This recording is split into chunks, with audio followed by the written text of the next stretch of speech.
What's the role of a free press in American society? Politicians, business people have a vested interest in lying to you. If you're a young journalist, this is your frontier, and you're actually a kind of a warrior for the First Amendment. We are adding to the record of our times. But I think if you do your job, you will piss off both sides. Secretly monitored a Washington journalist. It's kind of a badge of honor. James Rosen with Newsmax.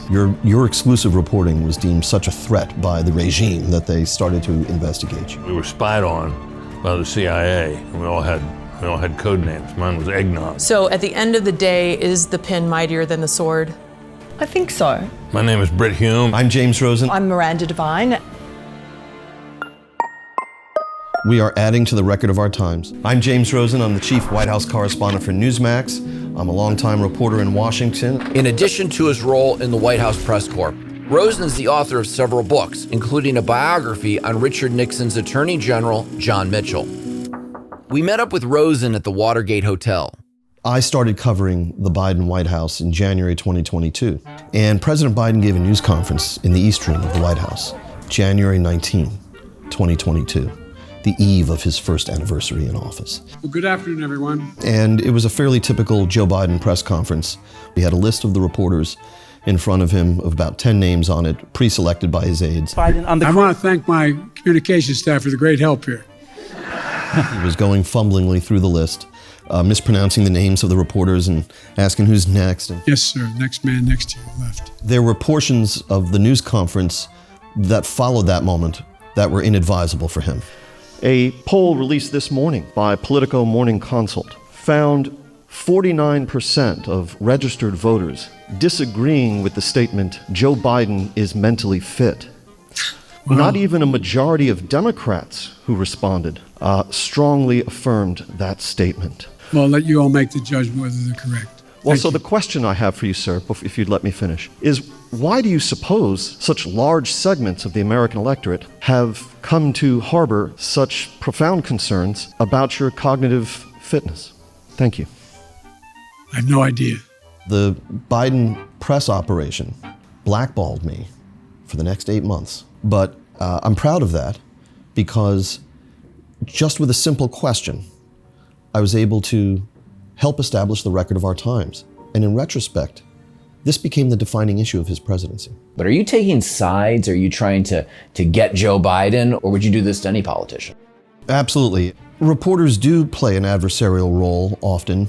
In March of 2023, I was invited, one of 10 reporters, to participate in a news conference with former President Trump at CPAC. Mr. President, James Rosen with Newsmax. I have two questions. Kind of nodded in recognition and sort of a wave of the head that said to me, oh yes, I know of you. You and I are cultured men, the two of us. Go ahead. Can you take this moment to assure your donors and your supporters that you're in this race to stay no matter what happens with those investigations if you are indicted one or more times?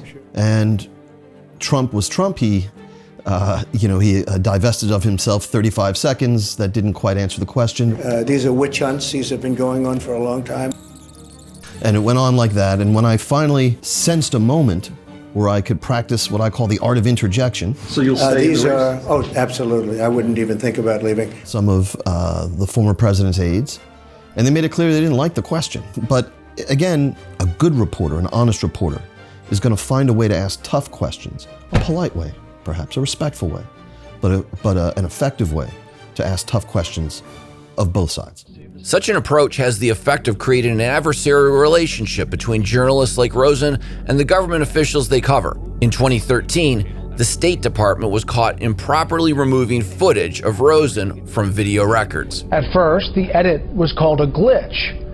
Now, we know different. In 2013, the Washington Post broke the news that the Obama administration was actively spying on Rosen. The FBI called James Rosen a criminal co-conspirator, even though he isn't charged with any crime. In the early 2000s, I was covering the State Department for Fox News, and that's a wonderful beat.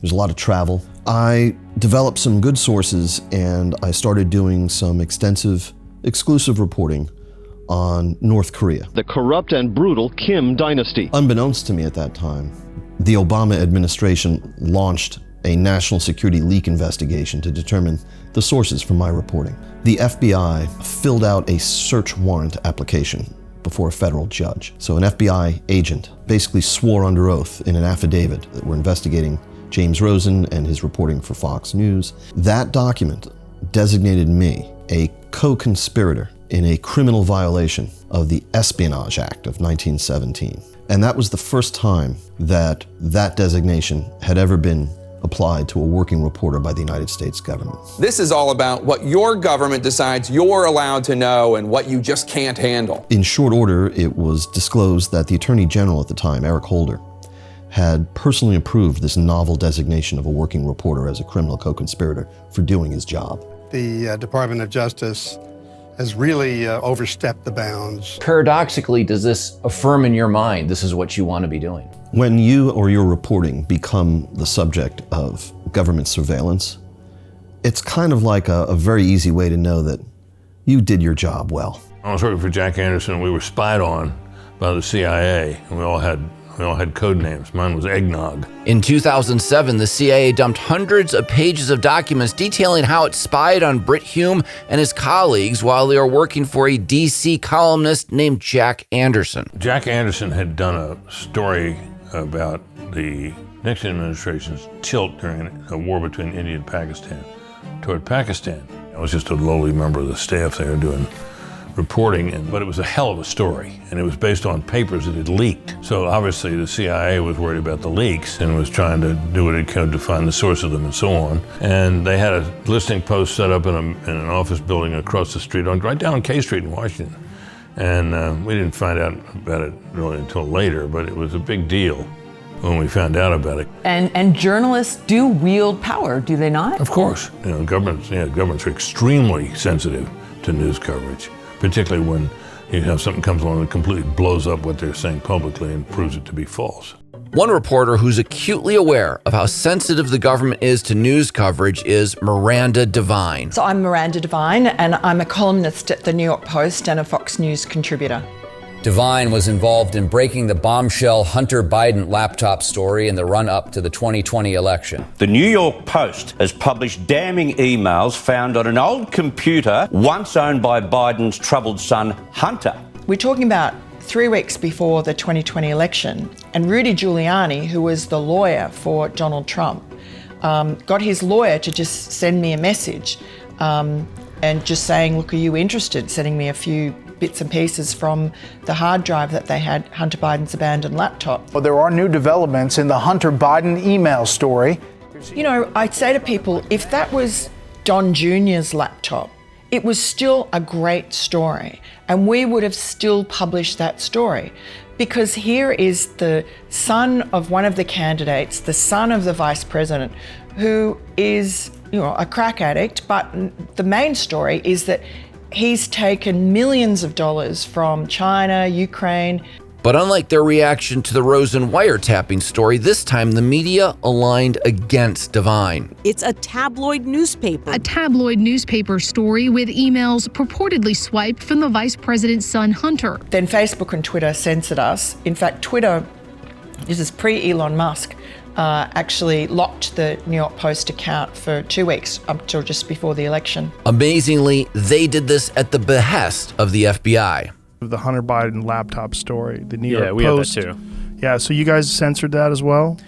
So we took a different path than Twitter. Basically the background here is the FBI, I think, basically came to us, some folks on our team, and was like, hey, just so you know, like, you should be on high alert. We thought that there was a lot of Russian propaganda in the 2016 election. We have it on notice that basically there's about to be some kind of dump of... But what actually killed the story was when the Dirty 51 letter came out from the 51 former intelligence officials, most of them CIA. There are 50 former national intelligence folks who said that what he's accusing me of is a Russian plan. So after the fact, you realise that this was a really sinister domestic election interference operation by the very national security institutions that Americans expect to keep them safe. You mean the laptop is now another Russia hoax? And that's exactly what. Is this that's where you're exactly going? what. This is told. where he's going. The laptop is Russia, Gentlemen, Russia. I want to stay on the issue of race. So what would you say, Miranda, to a young person considering going into the media and they say, well, look what happened to Miranda. She had this incredible scoop. It was well documented, well researched, but she was discredited, the post was censored, blackballed, silenced. Who wants to go up against the deep state? No, it's the best thing that ever happened. You just push through it. Even though the New York Times, Washington Post, etc. ignored it, after the election, several months afterwards, they had to admit it was real. So at the end of the day, is the pen mightier than the sword? I think so. If you're a young journalist, this is your frontier, and you're actually a kind of a warrior for the First Amendment. So if you want a cause to go into journalism for, that's it. Hello again, John Miller here. If you enjoyed this video, please hit the like button, leave a comment, subscribe. Also visit our website at The College Fix. If you're a student and you'd like to join The College Fix and try out journalism, find the button on our homepage and an editor will contact you. We got more videos coming, please stay tuned.